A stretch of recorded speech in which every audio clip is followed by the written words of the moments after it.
Good afternoon, everyone. Welcome to the second event of the Trans-inclusivity Seminar Series, organized by Simon Liu, who is the IOE Faculty LGBTQ Equality Lead, and a group of us academics working at the IOE committed to LGBTQ justice and including transgender justice. I'm Megan Barker, a lecturer in the Department of Education, Practice, and Society, and a co-lead for our department for EDI issues. My pronouns are she, her, and I'll be chairing our talk today presented by our guest speaker, Professor Davina Cooper. First, we'd like to thank a few people. Jane Flowers, co-chair of the UCL Trans Staff Network. Thank you for your efforts in creating space at UCL for non-binary and transgender staff. And Gerard Jones, manager of the LGBTQ Equality Implementation Group, which funds the seminar series. Thank you so much for your support. Next, we have Simon here to say a few words about the series. Yeah, thank you very much for that, Megan. Okay, I don't have very much to say. I think the series speaks really much for itself. I'm really, really delighted that we've got the second event, and very delighted that Professor Davina Cooper has come along to give some, information about her groundbreaking area of work. And I'm just absolutely thrilled, to have you here in the audience, in person or live stream. Thank you very much for that again. Thank you, Simon, and thank you for all of your work on the series. It's been really amazing. Next, we have Eshka Chuk, who is a former student at UCL and a current employee here for Campus Experience, who has a few words for us. Thank you very much, Megan, and thank you also, Simon, for inviting me to share my reactions, like one of those YouTube React video series.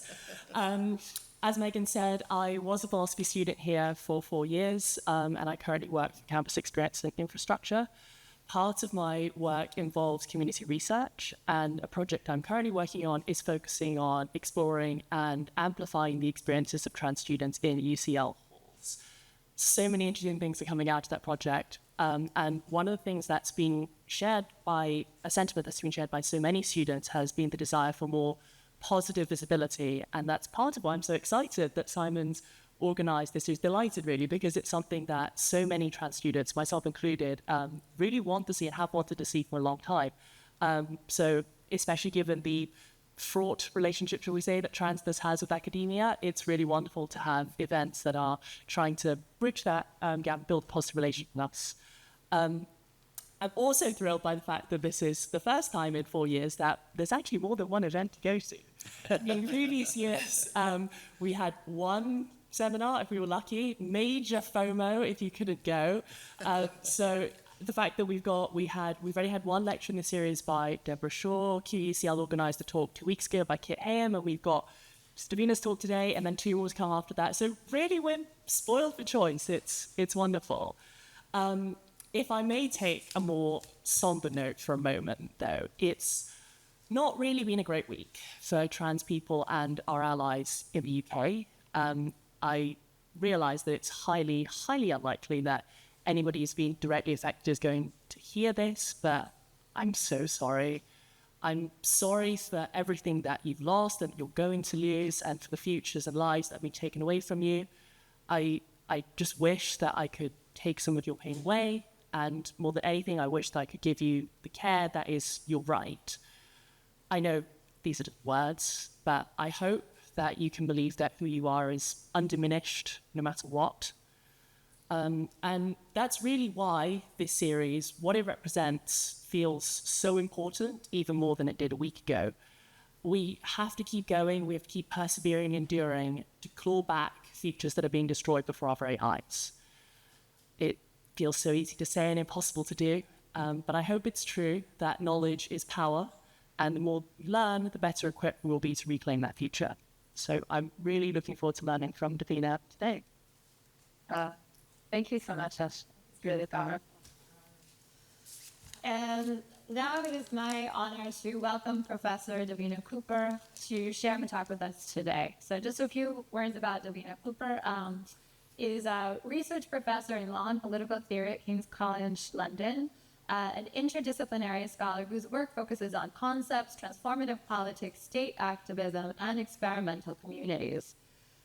Professor Cooper's many publications include several books: Feeling Like a State, Desire, Denial, and the Recasting of Authority, everyday utopias, a conceptual life of promising spaces, challenging diversity, rethinking equality and the value of difference, governing out of order, space, law, and the politics of belonging, power and struggle, feminism, sexuality, and the state, and the sexuality, lesbian and gay politics within the activist state. I thought about cutting the second part out of some of those book titles because there are so many, and yet I thought it was important to sort of give a sense of like the way she's bringing together so many interesting perspectives.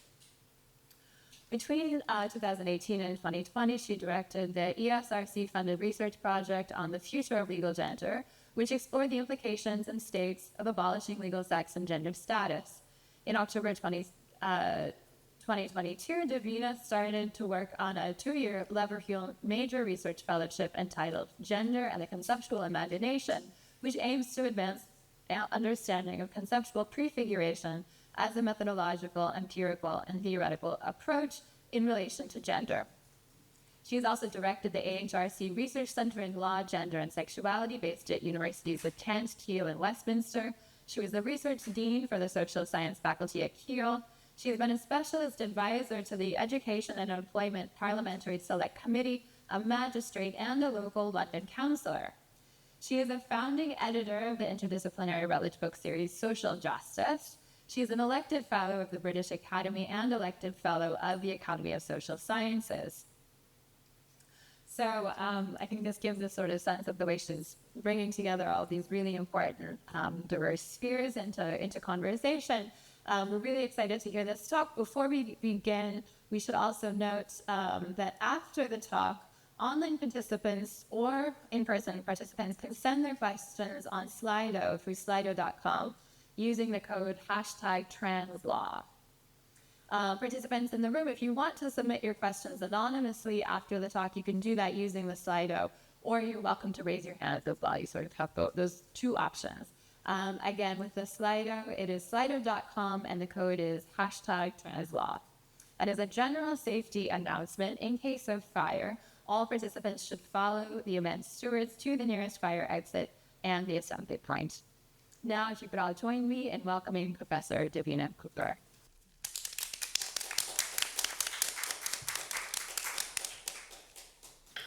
Thank you. Thanks for that very kind introduction, Megan. And thanks, Simon, so much for hosting and organising this talk. It's great to see you here and see people online. Thanks for coming. So acting as if the world we inhabit was otherwise, in a nutshell, that's prefigurative practice. And I want to talk today about a particular kind of prefigurative practice. It's take up as a legal research method and explore this method through a specific case study of abolishing legal sex status, which I'll refer to as decertification. Prefiguration's an idea that's been around for some time. Maybe just raise your hand if it's a concept you're quite familiar with and you know what it's all about. Okay, I see shaking heads. Okay, that's fine. What it does is to challenge a linear notion of political change, which separates the means of change from the desired goals or ends. So prefiguration or prefigurative politics treats the means as temporary ends in the sense that they're lived and experienced, and it treats the ends as political means when they're taken up seemingly prematurely to rehearse and advance the world that's sought. Prefigurative politics is often associated with democratic forms of activism, such as protest camps, where decision-making norms emphasize horizontality, inclusion, and consensus. And it also describes transformative registers for everyday living. And when I first encountered the concept back in the 80s, it was used probably more in this way: communes, squats, environmental care, living as genderless, and so on. And what counts as prefigurative changes over time as practices that might seem prefigurative in one era, perhaps lesbian and gay marriage, are no longer prefigurative in another as they get socially mainstreamed. But more generally, prefigurative politics and practices identify a creative, restless energy that refuses to wait, that refuses to postpone better ways of living to some undisclosed future time. Prefigurative politics and law, though, have long been placed against each other. One, a grassroots radical practice, the other, law, an institutional structure that's typically seen as hierarchical and backed by force. But there's growing interest in the relationship between the two to consider how law and state institutions could be prefigurative. Law could be prefigurative in different ways. Amelia Thorpe, Amy Cohen, and Bronwyn Morgan have written interestingly about prefigurative legalities. But what I want to focus on today is the speculative law reform proposal. And it's an experimental research method I've been sort of developing and exploring over the last few years, inspired by a variety of projects and initiatives that simulate state institutions, but with revisions. So this includes people's tribunals and people's embassies, or imaginary states such as the 70s, People's Republic of Frestonia in London's Notting Hill, local currency networks, feminist and wild law judgment writings, a few examples. Some of these are deliberately playful, others are serious, some are a mix of the two, or they move between serious and playful over their lifespan. But what they share is a do-it-yourself quality, where institutional processes and forms like states and laws that are assumed to be designed and developed in a proper official manner get pursued in another space through another not quite proper process. They're crafting a law reform proposal can be prefigurative in several respects. It could rehearse a far more democratic way of designing new law. It could take up radical ideas and convert them into a legislative form. And it can act as if a novel idea is already on the law reform table, and so worthy of serious consideration, despite its distance from mainstream legal thinking. And that last is my entry point into prefigurative law. And my account of this research method and what it can do centres the current conflict over gender law and classification in Britain. But I want to stress, and I'll come back to it at the end, it's a method that could be used for all sorts of different policy proposals. So I spent 4 years with colleagues developing prefigurative law reform as a critical, hopeful method through decertification, a term that we coined to describe the institutional process of dismantling legal sex and gender status. Decertification then was at the heart of a medium-sized collaborative project that was funded by the ESRC, and it finished in 2022. And its target was the implications of removing sex and gender as features of legal personhood in England and Wales, and the legal and gender consciousness of a wide spectrum of bodies towards such a reform. So it took a mixed methods approach. Let me go back a slide. It included a survey on attitudes to legal gender, and we had over 3,000 responses to that. We did interviews with different stakeholders, lawyers, academics, publics, people in trade unions, in local government, in regulatory bodies. And we held a series of focus groups in the last year as we started to prototype principles for law reform to discuss what they might be. So I'll start by saying something about legal sex and different reform options, and then turn to decertification. And in the second half of the talk, I want to use it to explore prefigurative law reform as a research method. Currently in Britain, as I'm sure everyone in the room and online is aware, people acquire a legal sex in Britain through an observation registration assemblage, which gives rise in turn to a corresponding legal gender. So that means that classification at birth is a foundational step in legal gendering, but it's not an immutable one. Gender and sex can be changed through formal legal transitioning under the terms of the Gender Recognition Act. That's very well known. And other countries have similar procedures, and many have liberalised their transitioning processes over the last few years. Arguments for reform often revolve around the relentless requirement people face to disclose or confirm their gender category membership in registration and documentary processes. In Britain, the significance of legal sex and gender status is hard to fully unravel, and I think has changed. And it's not a fixed thing, but it may well be less than some people imagine it is. But it does extend beyond form filling to the myriad contexts where legal and not just socially legible sex and gender make a prescribed difference or are allowed to make a difference, including to parental rights, early years nursery and education provision, employer policies such as on uniforms, and single-sex services. The implications of dismantling a structure that would take sex off birth certificates and so avoid the need for gender recognition certificates faces in three primary directions. To what it would mean for individuals if sex and gender became analogous to other social relations of inequality, which aren't legally tied to people, but are still recognised in equality laws such as ethnicity and sexuality. So I want to stress, because I think this often gets misunderstood about decertification project, it's not a proposal that's suggesting that you wouldn't have equality law and equality frameworks which are used to categories like gender. What it is saying that people don't need to have a legal sex and gender for those categories to work. And that's controversial, I know. So one way it faces is the implications for individuals of abolishing legal sex and gender status. A second way it faces is to the implications for those legislative enactments that still assume a stable binary structure anchored in distinctions between women and men, female and male, same and opposite sex. And we can find sediments of gender differentiation in laws relating to equality, marriage, housing, the census, and reproduction, among others. And the third way decertification faces is towards the ongoing and changing use of sex and gender terms as normative resources for organisational policy and practice. But decertification's actual effects remain, of course, unknown.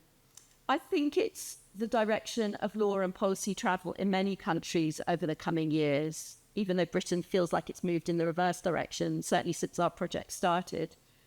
But currently it hasn't been introduced in any jurisdiction, and it remains deeply controversial as feminists, trans and queer activists and others compete over how sex and gender subordination and justice should be framed. What's been more common in many places is to formally simplify transitioning processes and to demedicalise them. And some jurisdictions have also introduced recognition for a third gender, at least for some purposes. When asked during interviews, some research participants said they preferred moves to multiply gender categories compared to decertification, on the grounds that it acknowledged gender's importance for those whose identity had been negated.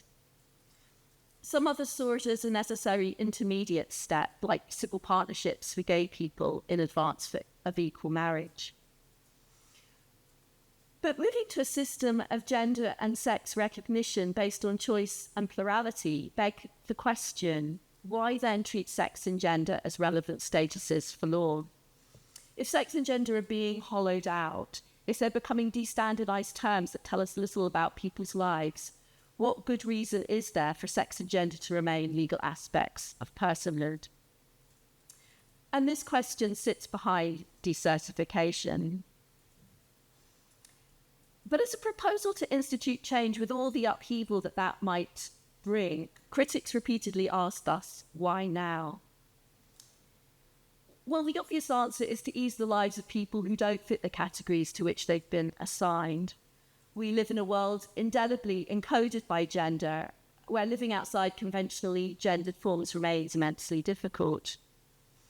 And decertification might improve people's well-being by taking away the legal underpinning and unequal authority of currently recognised gender categories. It would also enable people to refuse a gender category altogether, to live publicly and more intelligibly as agender or genderless. And I think that's a subject position that in interesting ways parallels the experience of living as an atheist in a country with an established church such as Britain. We can discuss that later perhaps. But from a feminist perspective, there are also other reasons, collective and structural, for decertification's proposition. And these hinge on the contribution that abolishing legal sex status might make to de-producing gender as an organising feature of society. And I think gender's deproduction is justified by its presence as a social institution that structures inequalities of wealth, power, work, attention, space, time, and status, and that also downgrades care, connection, and cooperation.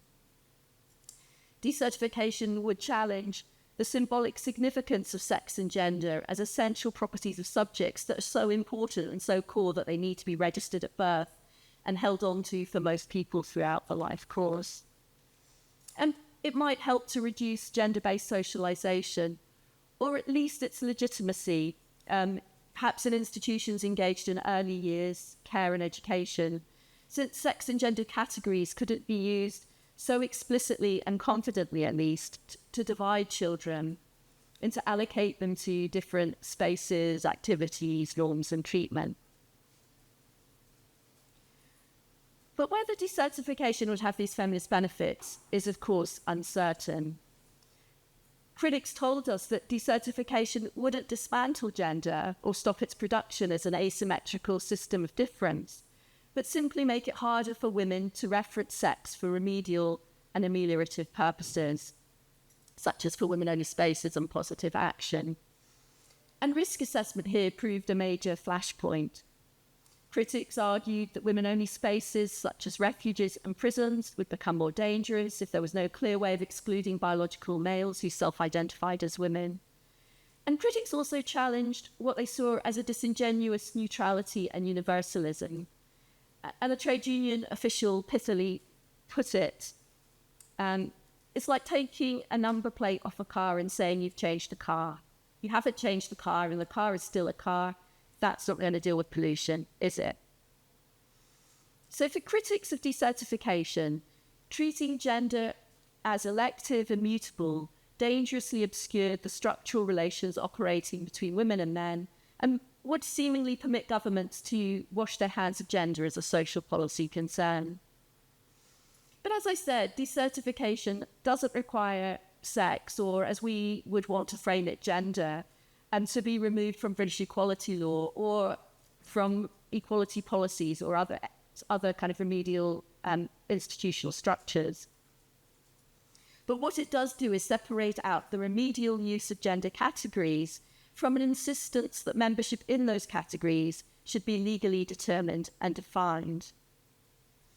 And one issue that critics frequently raise concerns positive action and the difficulty of maintaining it without legal sex status. And this is a kind of issue which I think is an important one, but it's been raised in other contexts in other countries around questions of caste and race and nationality, where people want to do affirmative action, but they worry about how do you manage those categories. But there are different ways of organising gender-based positive action without requiring legal category membership. So provision can be developed in response to specific group experiences, such as perhaps women's experiences of violence, while maintaining access for anyone who feels they might benefit.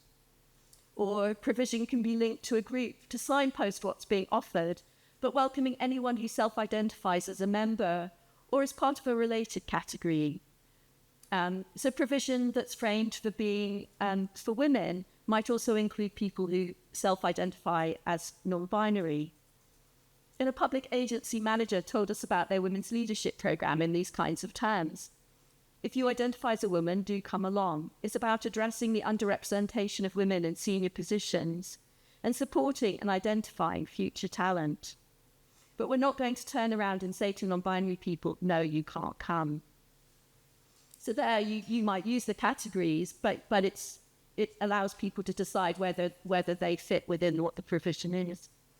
But what about oversubscribed opportunities? And that's usually the kind of sharp end of affirmative action, such as all-women parliamentary shortlists, which is a narrowly framed positive action provision that's legal in Britain.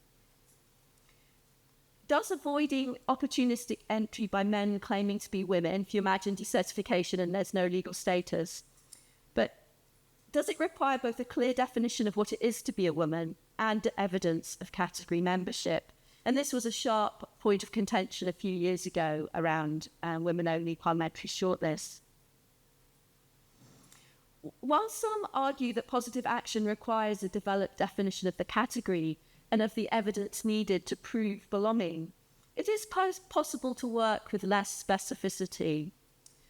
So it could include self-identified membership of the class, for instance, of women, but with evolving qualitative assessments, and both could be recognised in law.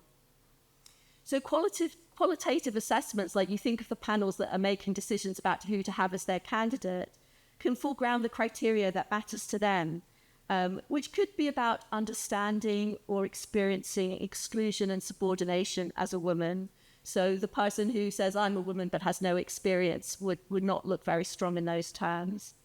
But it could be about other underrepresented experiences that people want their woman-only parliamentary shortlist to capture, which could be experiences of disability or racism, for instance. What this does is to treat gender as a social practice with a history, rather than as a static condition or status. And it also recognises that selection decisions, for instance, about parliamentary candidates, necessarily have an informal, context-dependent aspect. So I think that critics of decertification tend to load law and formal processes more generally with all the chiselling and funneling work, that everything has to be got right in the way in which law frames categories. But getting it right isn't just the law's business. And we could come back to this, but what I want to turn to now is to step back from the specific study and to ask, what can we learn from prefigurative law reform methods?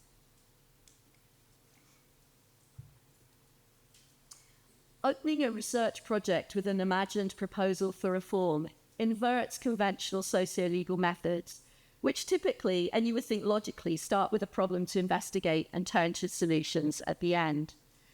So why start with a solution like decertification, treating it as if it was already up or kind of ready for legislative debate?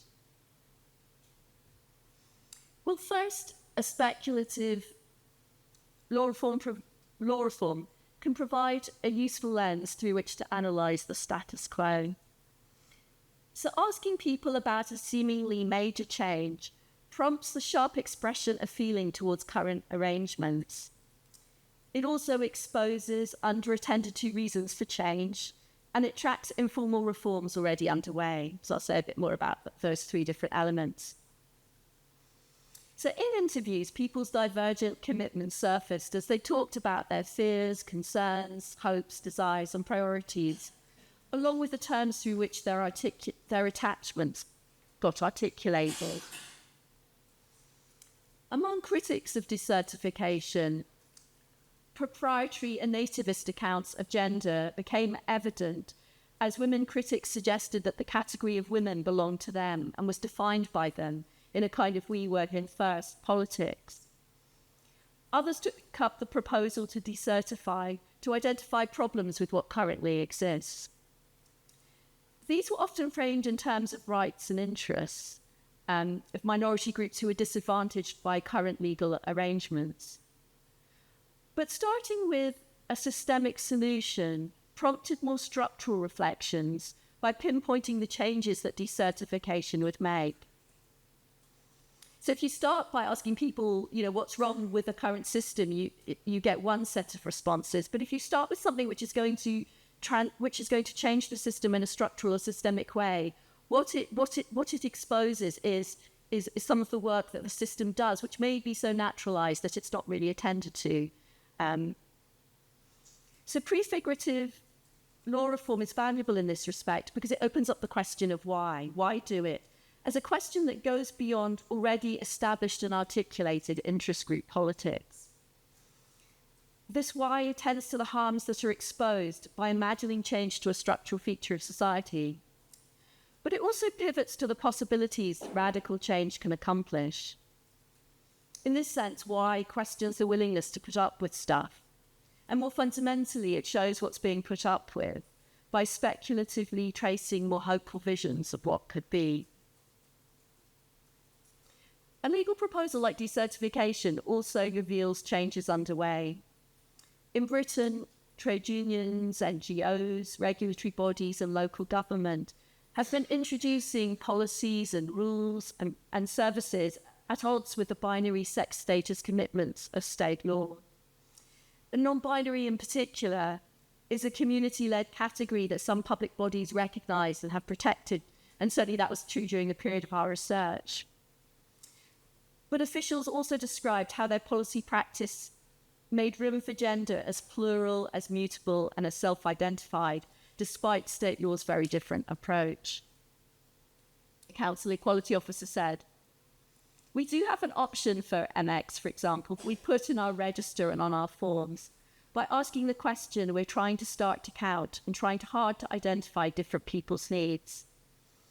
A leisure centre manager described how he advised staff not to direct people to specific changing rooms based on their appearance and kind of assumptions about it. And also said, if someone comes in and says, "Where are the changing rooms?"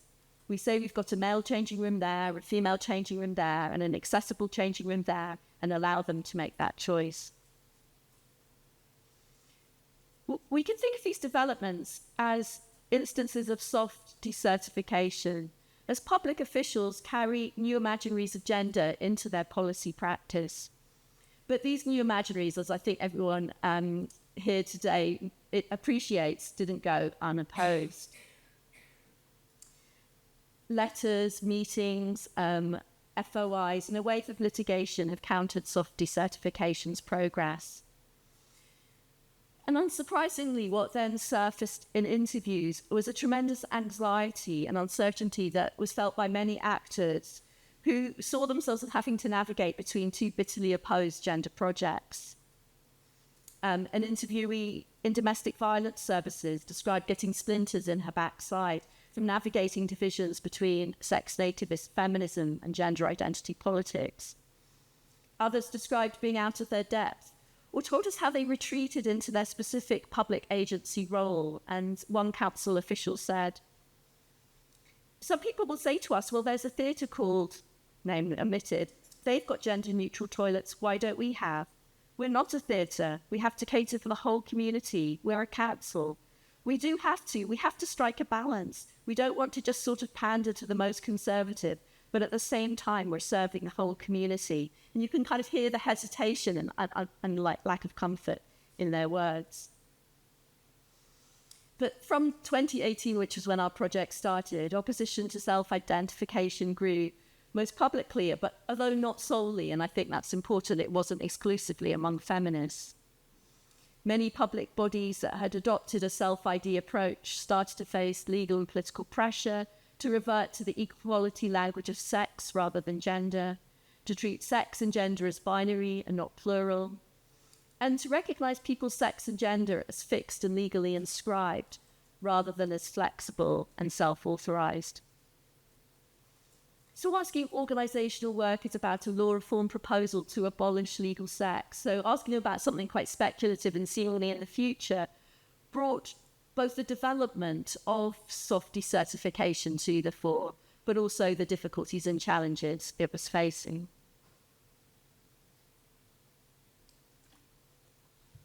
A second value to prefigurative law reform methods is in developing a detailed understanding of a radical proposal that's remained underattended to or sketched only in the vaguest terms because it appears far-fetched. Prefigurative law reform, in a sense, is a radical rehearsal of the law that may be for another time. And so we might think of it as slow law. And I'm using that phrase less as a critical account of the law as it is, that it often is far too slow, but as a way of taking up a radical, seemingly untimely change and countering the dismissal that now isn't the right moment. Advancing reform can be done in lots of different ways, and it doesn't have to mean immediate restructuring.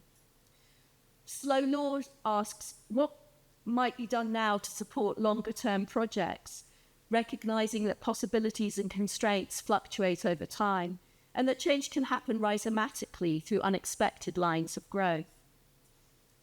Slow law also foregrounds process, drawing from the prefigurative tenet that how change is done is what change is, that means are experienced as ends and that they can't be divorced from them.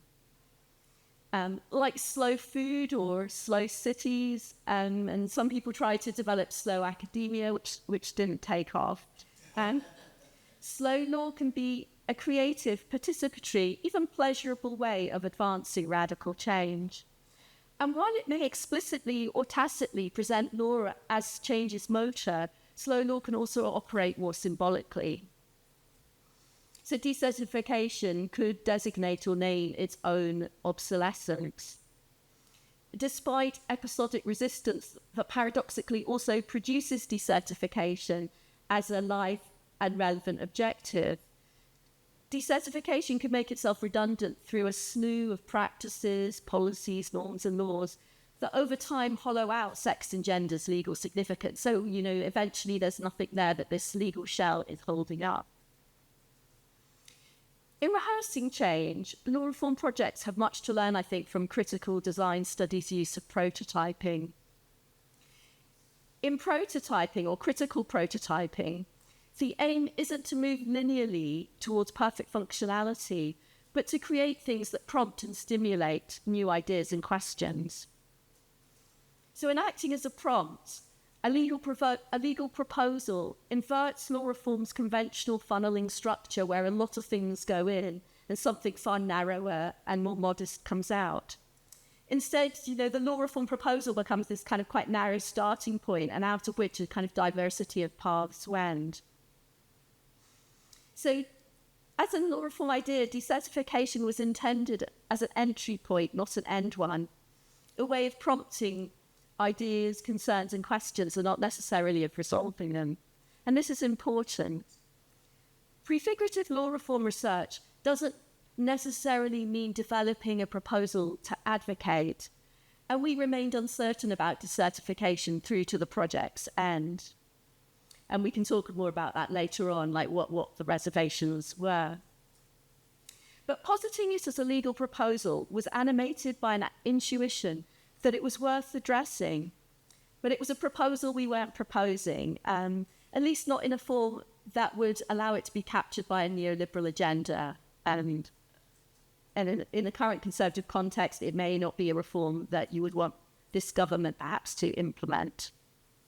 But developing a proposal that you're not proposing is a tricky stance for a law reform project. And we can come back if anyone wants to talk about this kind of research methods, that question of can you put something up as an idea to explore and not be attached by others to it in ways that you don't intend. And in connecting decertification to a more expansive agenda, critics' objections proved helpful. For instance, opponents presented women's sports and single-sex prisons as major stumbling blocks to abolishing legal sex status, claiming that reforms would lead to unfairness in sports and violence in prisons. And in the face of those objections, the temptation is to speak back and explain, to show how gender-specific activities and spaces can still operate with legal sex status removed. And I think that can be practically important to do, so I'm not saying that shouldn't be done. But the prefigurative aspect of prefigurative law reform also pushes discussion in a different direction. To rethink and to ask about fairness in sport more comprehensively, and to ask and critically reassess what sporting competition is for. To rethink safety and well-being among people who are incarcerated, as well as more fundamentally and critically to rethink incarceration itself. So the criticism can be used to kind of move sideways and say, yes, these are important concerns about fairness and violence, but actually what are the bigger issues that they open up? And this takes me to the final aspect of prefiguring law as a research method that I just want to briefly mention, and that is what it does. Fashioning a law reform proposal isn't just a tool for knowledge generation, for expressing dissatisfaction, or for rehearsing change. It also creates something new that acts, and I want to briefly mention two aspects to that. First, it's the material creation of something new, like many forms of academic practice, perhaps all forms of academic practice. So prefigurative law reform research sits at the interstices of fictive and proper legal action. Like feminist and wild law judgment writing projects, it simulates and role-plays the law reform process. But at the same time, it can also establish plausible legal proposals. These proposals aren't authorised by conventional authorities, and they lack formal pathways into Parliament. And we could see this absence as enhancing the fictive qualities of the proposed law, that this is just all make-believe. But we can also see it as prefiguring law as a process by posing more egalitarian, participatory, idealistic ways of developing legal reform. So there's one dimension of the prefigurative, which is about the process and how do you do lawmaking and can we prototype doing it differently.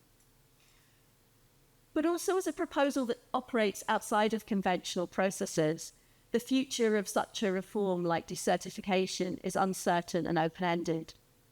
In the short term, and certainly not in Britain right now, it's not going to lead to new law. I think that is something we can probably all agree isn't going to happen. But its longer term prospects are more open-ended. And the afterlife of a prefigurative law reform project is worth attending to. A proposal might prove a lively, unpredictable actant in a political or socio-legal field. It may also wither and die, and it might come back to life in another form. And this takes me to the second aspect, which is the performativity of the proposal, of what it brings into being, what it does. Utopian scholars often talk about the critical distance that utopias offer, that by showing how things could be otherwise, they help to denaturalize taken for granted aspects of contemporary life. Foregrounding how legal sex is marked and rendering it remarkable invited participants to recognize legal sex as a social rather than natural fixture and to reconsider its value. Our interviews demonstrated many moments of those kind of ah yes moments where decertification was appreciated as an anticipatory representation of something perhaps utopian, a place beyond present-day pragmatic gender politics. So it became a kind of hopeful name for an ambition that went far beyond the specific and quite narrow question of legal sex. And one interviewee from an NGO said, "The kind of radical in me always wants to think, what is the unimaginable thing? And if we can try to take the imaginative leap to imagine the unimaginable, then I think we create space to do the work that happens on the way rather than foreclosing opportunity before it's even got going." But researching decertification may also have contributed in ways that aren't easy to track to critics' wider public resistance to informalising gender categories. So not just about opposing decertification, but also resisting more modest informalisation measures such as legal self-identification. From the outset, critics used our research to crystallise why legal sex status was important, to reassert its binary character, why sex rather than gender mattered, and to hail decertification as the kind of slippery slopes, dangerous bottom, the place where more moderate-seeming law reforms, such as liberalising gender transitioning, would end up and were intended to end up. Some activists claimed our initial survey was used by gender critics to demonstrate the extent of opposition to liberalising governmental gender recognition procedures, to liberalise them, so that they were repurposing an academic survey that was intended to explore decertification, and using it as a resource in the national political fight.